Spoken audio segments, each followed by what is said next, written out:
તાજેતરમાં જ દીવ અને ગુજરાતની ચેકપોસ્ટ અહેમદપુર માંડવી ચેકપોસ્ટમાં જ્યારે એસીબીએ ડિકોય કરી ત્યારે પોલીસને ભાગવું પડ્યું હતું અને બાદમાં પીઆઈ સહિતના પોલીસ કર્મચારીઓના નામ એસીબીની ફરિયાદમાં આવે છે. પીઆઈ નિલેશ ગોસ્વામીના ઘરને સીલ કરવામાં આવે છે અને હવે આજે એ સીલને તોડવામાં આવ્યું છે. શા માટે? આપણે વિગતવાર ચર્ચા કરીએ.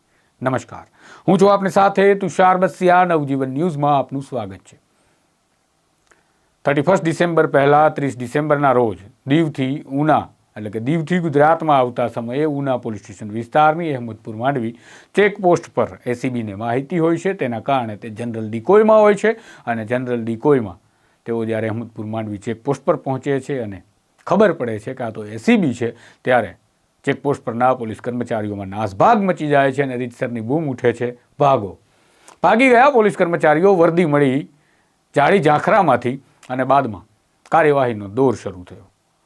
એસીબીએ કાર્યવાહીની શરૂઆત કરી. ત્યારબાદ ઉના પોલીસ સ્ટેશનના પીઆઈ કે જેમના તાબા હેઠળની આ ઘટના છે અને જેમના તાબા હેઠળની આ ચેકપોસ્ટ હતી, એ પીઆઈ નિલેશ ગોસ્વામી સિક લીવ એટલે કે બીમાર પડી ગયા, બીમારીની રજા પર ઉતરી ગયા. બાદમાં તેમની બદલી થઈ ગઈ, પણ હવે લાગે છે કે એસીબી તેમની બીમારી દૂર કરવા માટે તત્પર બન્યું છે. આજે તેમના ઘરને જે સીલ એસીબી દ્વારા કરવામાં આવ્યું હતું, સરકારી ક્વાર્ટરને, એ પીઆઈ નિલેશ ગોસ્વામીના સરકારી ક્વાર્ટરનું સીલ એમના પરિવારની હાજરીમાં ખોલવામાં આવ્યું છે એસીબી દ્વારા અને તેની અંદર જઈ તપાસ કરવામાં આવી રહી છે. પુરાવા શોધવામાં કદાચ આવી રહ્યા છે એસીબી તપાસ માટે અને કદાચ આ ભ્રષ્ટાચારના મામલે પીઆઈ નિલેશ ગોસ્વામી કે જે બીમારીના કારણે રજા પર ઉતરી ગયા છે, તેમની બીમારી ટૂંક સમયમાં એસીબી દૂર કરી દે તેવું પણ બની શકે. જોઈએ હવે આ ભ્રષ્ટાચારની બીમારી દૂર થાય છે કે પીઆઈ નિલેશ ગોસ્વામીની બીમારી દૂર થઈ તેઓ એસીબી સમક્ષ રજૂ થાય છે કે પછી એસીબી વધારે આકરા પગલાં લેવાની શરૂઆત કરે છે.